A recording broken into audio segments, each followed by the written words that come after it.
జై Hind, I love you. చాలా మంది చాలా రకాల కామెంట్ చేశారు. సో నువ్వు ట్రైనింగ్ ఇచ్చేది అది ఎందుకు అవసరం, యూజ్ ఉందా యూజ్ లేదని చెప్పేసి 30 డేస్లో ఏం ట్రైనింగ్ అన్నారు. సో అందరికీ చెప్తున్నా బ్రదర్, పెద్దవాళ్ళకి చిన్నవాళ్ళకి అందరికీ చెప్తున్నా. సో టాలెంట్ అనేది ఎవరి సొత్తు కాదు, ఓకేనా.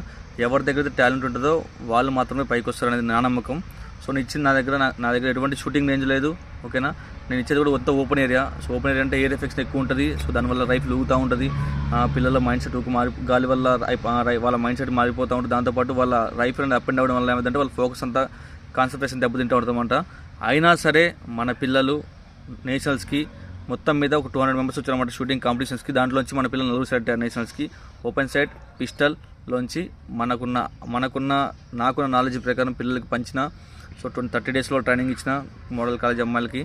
సో దాంట్లో ఇద్దరు సెలెక్ట్ అయ్యారు. తర్వాత ఇద్దరు పార్థోను, పవన్. సో వాళ్ళు కూడా మన దగ్గర నేర్చుకున్న వాళ్ళే. సో కాబట్టి ఎవరిని తక్కువ అంచనా